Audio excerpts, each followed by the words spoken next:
In a little bit here. There we go. All right.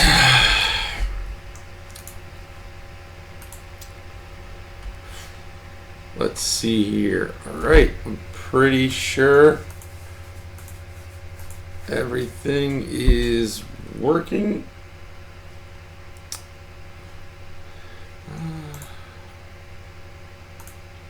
Maybe not.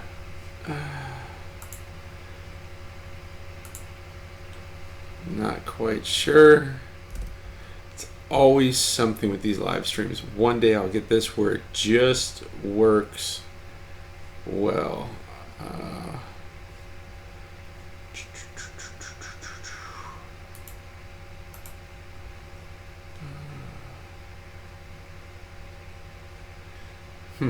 All right, well, you know what? We're gonna try something here, and hopefully this works. Nope, I guess not. All right, so we're not gonna be going live on web TV today because it's just not working.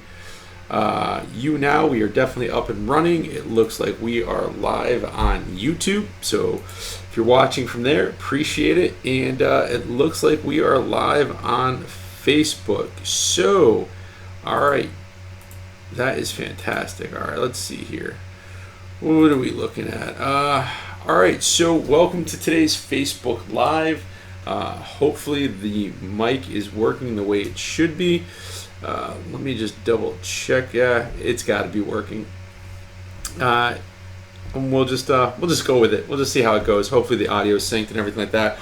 It's just been one of those days trying to get these Facebook Lives and streamcast to other outlets. So what we're going to be talking about today, as you could see from the description, is we're going to be talking about what to expect from your home inspection. Now, first of all, if this is your first time watching me, thank you for coming by and checking it out. My name is Bowman.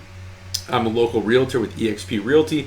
I have a team over there called the Bowman Realty Group, and we try to do these videos on Tuesday, usually in the morning. Today was just kind of a little bit of a mess.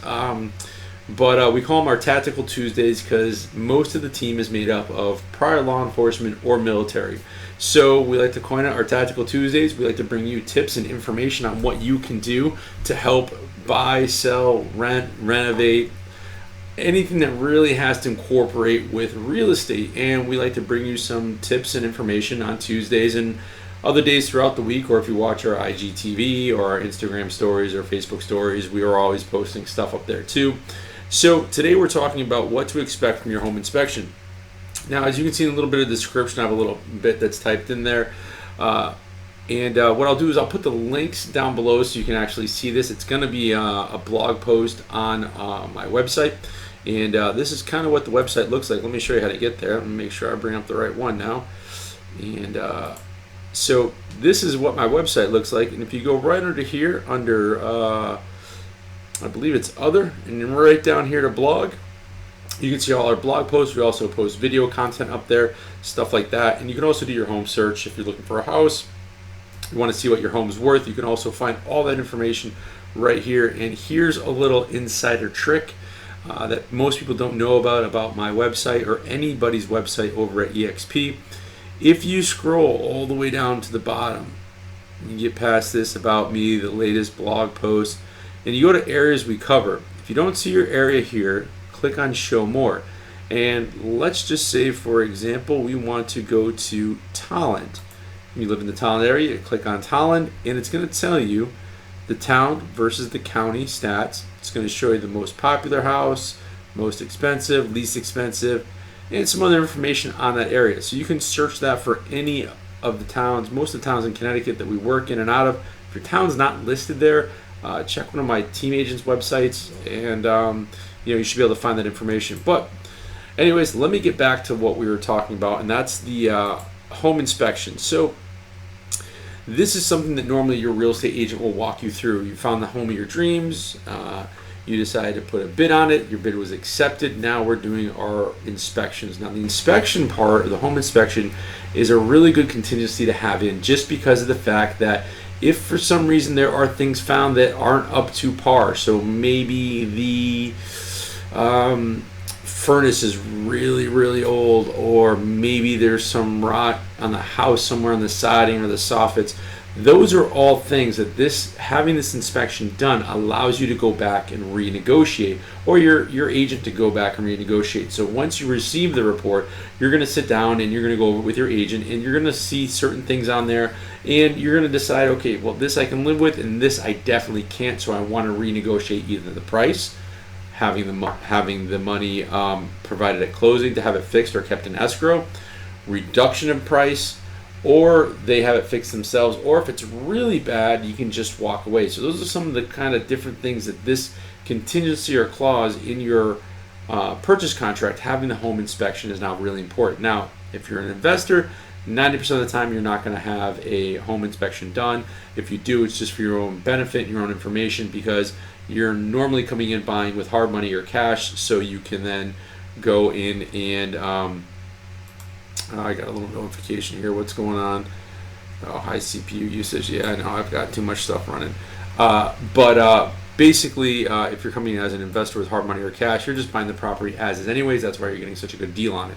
So one of the first things you want to look for is qualification. You want to find out what your inspector has. Now, inspectors have to be licensed and insured in Connecticut, but you want to see what the qualifications are. You want to ask for some sample reports so you can see what their work looks like, because not every home inspector is the same. And most of the times, if you're working with myself, somebody on my team, even if you're working with another agent, they should be able to provide you with a list of inspectors that they've worked with in the past. Another good thing is, number 3 is going to be references. You want to make sure that you do your homework, ask for names, phone numbers, addresses, make sure they're real people and not just a sheet of names and fake phone numbers that somebody put together, because maybe they're just starting off and they don't think anybody's going to actually check their references. So make sure you do that. The other thing is memberships. Not all inspectors belong to a national or state association of home inspectors, and it shouldn't be the only way to evaluate a home inspector. But like realtors, like myself, and most of the realtors, I think every realtor in Connecticut has to be a part of a local board of realtors and the National Association of Realtors. Now, that doesn't make them the best realtor in the world. Doesn't mean that they're, they know everything.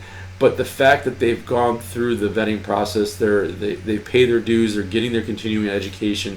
That is what they're going to get from being a part of a membership. Now, the other thing is error and omissions insurance. And basically, you just want to find out what liability the inspector or inspection company has once the inspection's over. So if something should come up that they should have caught, they're human. They're just like you and me. They go out. They look at probably 5 to 10 houses a day doing these inspections. So there are times where they're going to miss stuff. So you just want to make sure that they're insured and what they're insured for. Basically, that those are kind of the top, what are those 5 things that you want to look for when it comes, or you want to look at when you're looking for a home inspector. Also, try to find a home inspector that works specifically in your area. If you're in Greenwich, Connecticut, you don't want to get an inspector from Enfield. Not to say there's anything wrong with that inspector from Enfield, but if they're not in that market, they don't know those types of houses, and they're not in and out all the time, they don't work specifically in that area, they may not have a real good idea of what a house should look like on the shoreline as opposed to something in Enfield, Stafford, or maybe they deal a lot with crumbling foundations, and where you're buying, there aren't any crumbling foundations. So you want to make sure that you are working with somebody in the local area. And that is it for today. That's pretty much it in a nutshell. Like I said, I'm going to link this down below, or you can go to the website bowmanrealtyct.com, and you will be able to see, like I said, all of our other blog posts plus this one. Once I upload it, now that it's all done, I will be uploading it shortly, and I'll just show you right here where the blogs are and what they look like. And here you go. So these are some of the more recent blogs. Again, you can search for some information. You can see all of our blogs. You can reach out to me. My contact information's on here. And these are all the different topics that we've talked about. Some are videos, some aren't. But hopefully that helps you in your home buying process if you are putting in bids on homes currently. A little better understanding of the process as far as qualifying a home inspector. Now, the actual home inspection process itself, you should be there for that. Your realtor should also be there for that.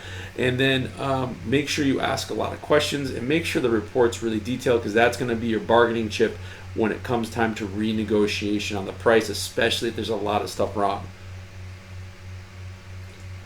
And yeah, I think that's pretty much it. Thanks again for watching today's video. This was a quick one. Didn't want to waste too much of anybody's time. Again, if you do have any questions, you could always reach out to us. You can, you can give me a call at this number right here on the top of your screen. You can always reach us right there. Or you can always reach me at aaron.bowman@exprealty.com. Anywhere on social media, there is a link in the description down below to a Linktree, which basically links all of our social media accounts and anything else. If you need a free website for a for sale by owner, or you want to find out your home's value, that's all going to be on there. And thanks again for watching today's video. We'll see you next Tuesday. And if you guys have any questions in the meantime, please comment down below, share this. We really appreciate it. Check out the Facebook page, check out the YouTube page. And yeah, thanks for watching. We'll see you in the next video.